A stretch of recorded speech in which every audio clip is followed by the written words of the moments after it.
Hey everybody, today I want to talk a little bit about married women here in the Philippines. And I want to do a follow-up to the video I did about Chuck, where the husband found Chuck and his girlfriend and contacted Chuck and wanted to extort maybe some money from Chuck.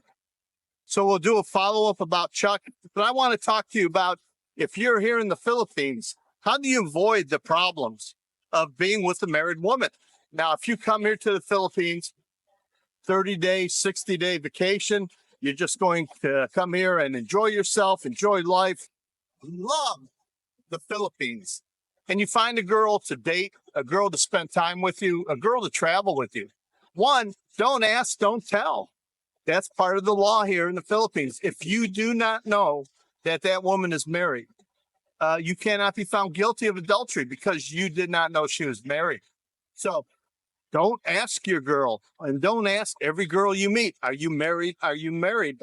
If you're just here for the purposes of enjoying a vacation, dating women, having a few encounters, and having a great time, and then going back to your home country. Now, there are problems with dating a married woman. We have moral problems. We have, political problems. We have legal problems.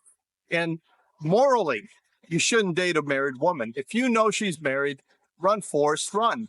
It's just not right to date a married woman. And there's a lot of guys who meet women here in the Philippines, and the women are separated. They're separated for 5 years, 10 years, 1 year. They're no longer with the husband. At least that's what they're telling you. Is it true? I don't know. How do you find out?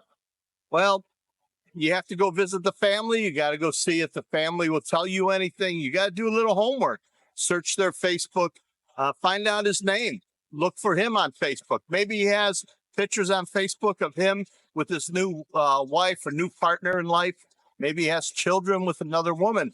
These are things that might save you from being in trouble with dating a married woman. But morally, should you date a married woman? I'm going to say no.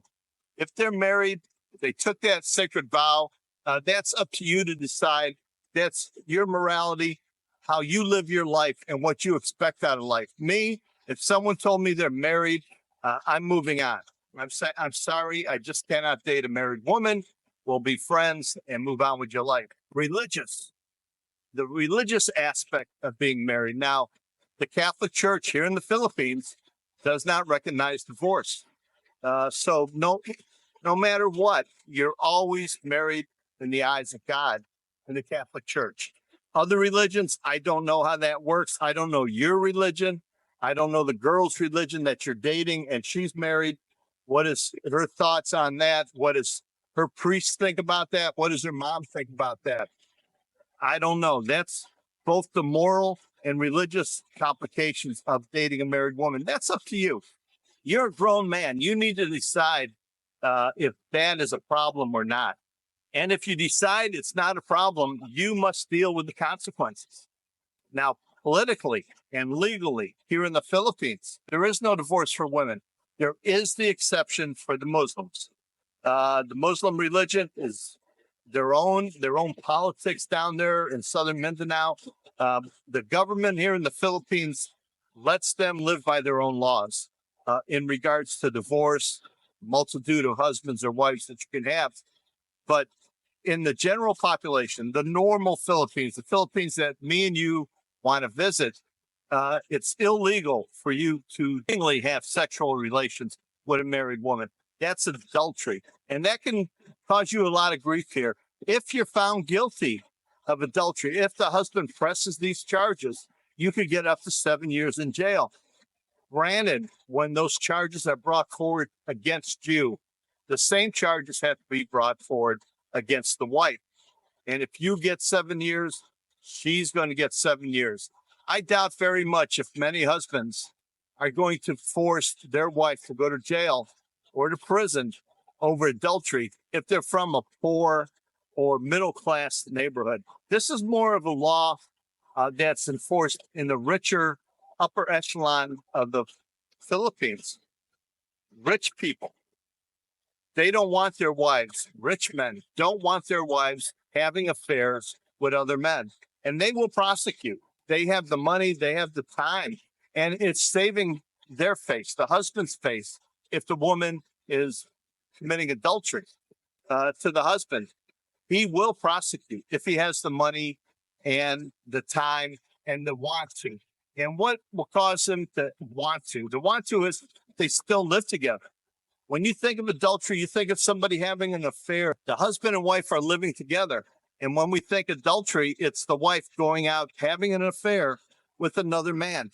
We do not think of the husband here going out and having an affair. That is not adultery. That's concubine, I believe it's called. That is a totally different type of crime. It is not as severe a crime as adultery. Remember, the Philippines is a land where the laws are basically in place to protect the man. The man is the king here.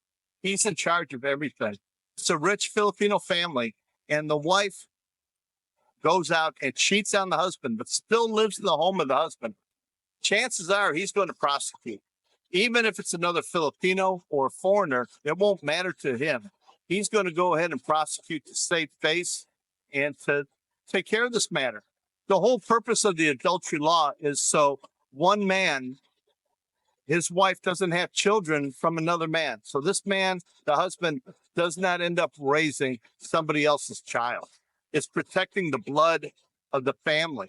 And that's the main reason it's a severe crime here in the Philippines, but only if it's enforced.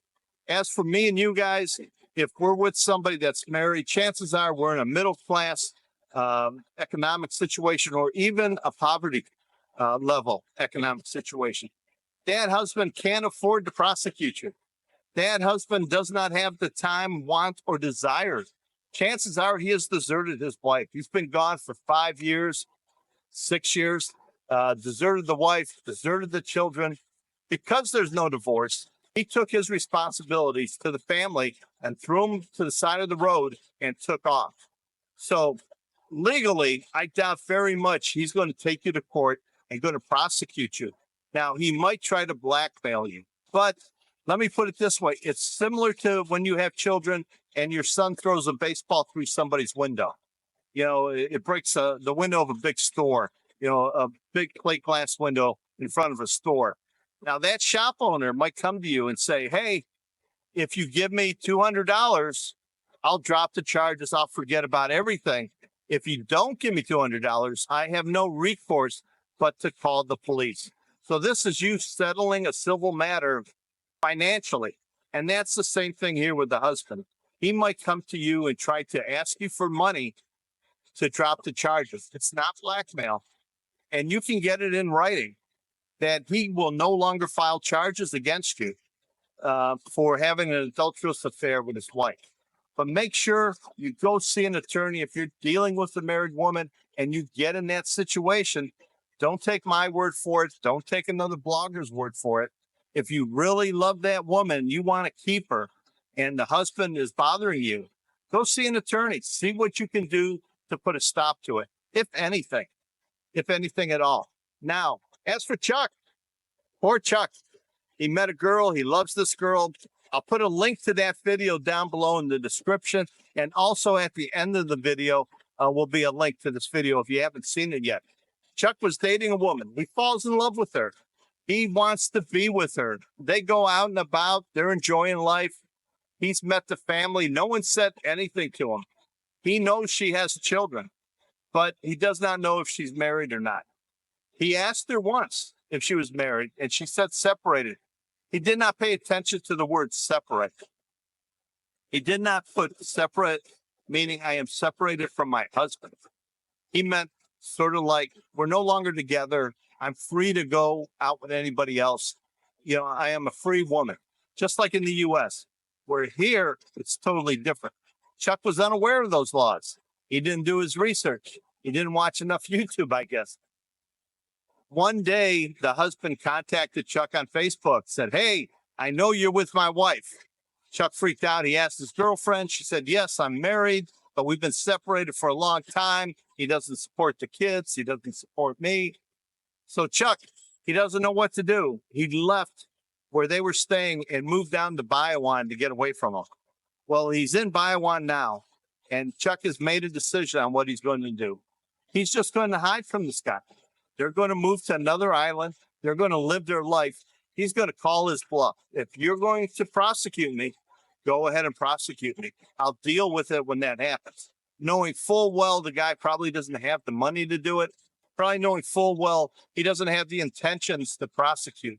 He is just looking for some easy money. Now, you as an individual, if you want to take that chance, that's all up to you.